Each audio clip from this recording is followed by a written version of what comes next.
오늘은 교회의 분열이 어떻게 시작되었는지 살펴보도록 하겠습니다. 교회 분열이 시작된 배경을 이해하기 위해서는 기독교 역사에서 모두 받아들이고 있는 세계 공의에 대해서 간단하게 살펴봐야 합니다. 공의회가 처음 시작된 이유는 이단 사상들 때문이었습니다. 그 당시 교회 안에 들어온 이단 사상을 정리하기 위해서 기독교를 로마의 종교로 처음 공인을 한 그 콘스탄틴 황제가 초대교회 5개 지역들에 흩어져 있는 대표 감독들 및 영적 아버지들을 한자리에 모아서 성령님의 인도하심에 따라서 기도를 하면서 진행한 공동회의가 공의회의 첫 시작이었다고 합니다. 기독교에서 일반적으로 받아들이는 그 첫 7개의 공의회는 다음과 같습니다. 공의회 이름은 그 회의가 열린 장소의 이름을 따서 붙여졌고요. 공동회의가 열린 이유가 그 당시 교회 안에 들어왔던 그 이단 사상 때문이었다고 말씀을 드렸는데요. 참고로 초대 교회 때부터 그 이단 사상은 항상 그 예수 그리스도의 성육신과 관련되어 있었습니다. 예수님이 그 인간의 육신을 입고 하나님이신 그분이 인간의 육신을 입고 그 오셨다는 이 성육신은 믿음의 영역이고 신비의 영역인데 이 부분을 그 이성적인 노력으로 그 지혜로서 사람의 지혜로서 풀어내려고 했던 그 연약함을 그 사단이 틈타고 들어온 것이라고 생각을 합니다. 그러면은 7공회 중에서 첫 번째 니케아 공의회, 그 다음에 세 번째 에베소 공의회, 네 번째 칼케톤 공의회 위주로 한번 간단하게 살펴보겠습니다. 최초의 그 공의회인 니케아 공의회는 325년에 있었는데요. 그 당시에 굉장히 만연했던 아리우스 그 사상을 배격하기 위해서 공의회를 하게 됩니다. 그 아리우스의 그 사상은 뭐였냐면은 그 하나님의 아들이신 예수는 영원 전부터 존재하지 않았고 그 단순히 피조물, 인간에 지나지 않았다는 주장을 했던 것인데요. 그래서 이 니케아 공의회를 통해서 이 아리우스 사상을 정제를 하면서 니케아 신경을 작성을 해서 발표를 하게 됩니다. 이 니케아 신경은 우리가 지금 잘 알고 있는 사도신경의 모태라고 할 수 있습니다. 그리고 세 번째 공의회 예배소 공의회에서는 네스토리우스 사상을 이단으로 배격을 하는데요. 이 네스토리우스 사상의 그 핵심은 뭐냐면은 예수님 안에 있는 인성과 신성에 대한 부분이었는데 그들의 주장은 예수님 안에 이 인성과 신성이 완전히 분리되어서 독립적으로 이렇게 따로따로 병존을 하고 있다고 보는 사상이었습니다. 그래서 그들은 그 당시에 테오토코스라고 불렸던 그 마리아에 대한 호칭을 문제를 삼았는데요. 여기서 테오는 하나님이라는 뜻입니다. 즉 테오토코스라는 말은 하나님을 낳은 여자라는 뜻인데요. 어, 여기서의 테오 이 하나님은 그 성부 하나님이 아니라 성자 하나님이신 예수님을 의미를 하고 그 예수님의 신성을 강조를 하는 호칭이라고 어, 합니다. 그런데 이 네스토리우스는 이 마리아를 이 테오토코스라고 부르면 안 되고 그리스도를 낳은 여자, 그리스토토코스라고 불러야 된다고 주장을 했습니다. 왜냐하면 그 예수님 안에 신성과 인성이 따로따로 분리되어 있고 마리아는 예수님의 신성이 아니라 단지 예수님의 그 인성만을 품었다는 주장이 그들의 핵심 주장이었죠. 그런데 이들의 주장이 초대교회 그 당시에 이해하고 있던 그 예수님의 성육신에 대한 그 이해와는 반대되는 주장이었기 때문에 이것을 이제 이단 사상으로 정지를 하게 된 것인데요.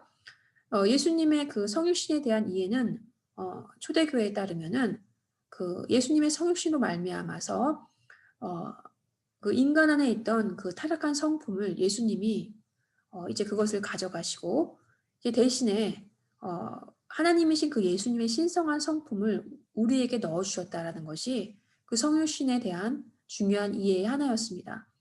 그런데 이 마리아가 예수님의 인성만을 품었다는 이 주장은 마리아뿐만이 아니라 그 모든 믿는 자들이 예수님의 성육신으로 말미암아 그 예수님의 신성한 성품은 받을 수 없다는 그런 잘못된 생각이었기 때문에 즉 구원의 길을 막는 그런 사상이었기 때문에 이 이단으로 정제가 된 것이죠. 그리고 네 번째 칼게톤 공의회 때는 예수님의 인성을 부인하고 신성만을 강조한 단성론이 또 등장을 하고 이때 이제 이 단성론을 정제를 하고 예수님의 인성과 신성, 이 성육신에 대한 지속적인 이 사상들을 정리하기 위해서 칼게톤 신조를 작성을 해서 발표를 하는데요. 칼게톤 신조의 그 핵심 내용은 무엇이었냐면은 예수 그리스도는 참 하나님이시자 동시에 참 사람이시다라는 것이었습니다. 그런데 이 칼게톤 신조에서 사용되었던 그 용어에 대한 그 이해 또 이 용어에 대한 견해 차이로 안타깝게도 이 칼게톤 공의회 때 일부 교회가 분열되어 나오면서 교회의 최초 분열이 시작되었다고 합니다. 근데 참고로 성경에 보면은 예수님의 신성과 인성에 대한 부분은 항상 나오는데요. 성경을 읽다 보면은 우리가 예수님을 하나님의 아들 선 오브 갓이라고 표현을 하기도 하고 또 사람의 아들 인자 선 오브 맨이라고 표현하는 이것을 우리가 그 복음서를 읽다 보면은 많이 접할 수 있습니다. 이 선 오브 갓 하나님의 아들은 예수님의 신성, 인자 사람의 아들은 예수님의 인성에 대해서 이렇게 우리에게 알려주는 그 표현이라고 합니다. 또한 사도시대 때부터 굉장히 초기 때부터 성경에 보면은 하나님의 아들 예수 그리스도가 육체를 입고 온 것을 부인을 했던 이단 사상들이 있었던 것을 볼 수 있는데요. 영지주의자라고 불립니다. 요한일서 4장 2절 3절에 잘 나와 있습니다. 여기 보면은 그리스도께서 육체로 오신 것을 시인하는 영마다 하나님께 속한 것이요 예수를 시인하지 않은 영마다 하나님께 속한 것이 아니다. 그리고 그들이 바로 적그리스도의 영이다 이렇게 되어 있죠. 그러면 사단이 지속적으로 성육신에 대해서 이 의심을 인간 생각에 넣어준 이유는 바로 이 성육신이 타락한 인간과 하나님 사이에 끊어진 관계를 연결시켜주는 유일한 다리인 것을 그들이 알았기 때문입니다. 그 하나님이신 그 예수님이 우리 육신을 취하셨기 때문에 구원의 길, 우리의 타락한 본성이 회복될 수 있는 성화, 즉 예수님의 그 신성한 성품을 받을 수 있는 그 길이 열린 것인데 이 성육신에 대해서 의심을 하게 만들고 그것을 부정하게 만들므로 말미암아 우리에게 열린 그 구원의 길을 막게 하려는 것이 사단의 계획이었던 것이죠. 그리고 이제 기독교의 그 대분열, 동방과 서방의 대분열이 이제 일어나게 되는데요. 기독교 역사에서 11세기 1054년에 로마 교자와 그 동방에 있는 그 나머지 네 교자가 서로를 파문하게 된 것을 이 동방과 서방의 분열이라고 합니다. 왜 동방과 서방의 분열이라고 하는지는 그 지도를 보면은 아주 쉽게 이해를 할 수가 있는데요. 이렇게 지도에서 보시는 것처럼 로마 교자는 서쪽에 있었고 나머지 네 교자는 동쪽에 있었기 때문에 이 서쪽에 있었던 로마 교자와 나머지 네 교자가 서로 파문하면서 이제 이 서쪽에 있는 로마 교자를 서방교회, 동쪽에 있는 이 나머지 교자를 동방교회라고 불리게 된 것이죠. 이 서방교회 이 로마 교회는 우리가 알고 있는 로마 카톨릭인데요. 그리고 이제 이 동방 교회는 우리가 이제 동방 올소독스 동방 정교회라고 부릅니다. 이 캐톨릭과 이 정교회 올소독스의 그 단어의 의미를 좀 짧게 말씀드리면 캐톨릭이라는 그 단어의 그 원래의 의미는 우주적 보편적 교회라는 뜻입니다. 초대교회에서는 하나님께서 그 세상을 창조하실 때 그 세상 전체를 교회와 같이 만드시기 원하셨다고 그렇게 생각을 했습니다.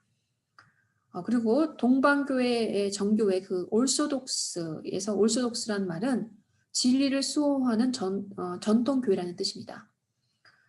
따라서 동과 서로 이제 교회가 이제 갈려지면서 로마 교회는 카톨릭이라는 단어를 취해서 자신들을 보편적 우주적 교회라고 부르게 되었고 동방교회는 동방정교회라고 이제 부르면서 그 자신들의 그 초대교회와 이제 연결되어 있는 자신들의 그 정체성을 나타내려고 했던 것이죠.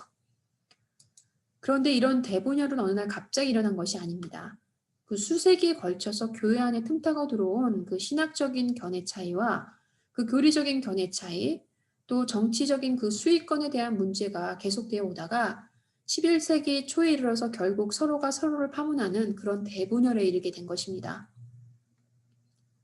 그렇다면 우리 개신교는 어디에 속할까요? 개신교는 서방교회인 카톨릭에서 그 16세기 종교개혁을 통해서 그 분열되어 나왔기 때문에 개신교는 서방교회에 속합니다. 참고로 개신교는 종교개혁 이후로도 많은 격가지들로 그렇게 분열되어 나눠지면서 현재 지금 다양한 교파를 이루고 있죠.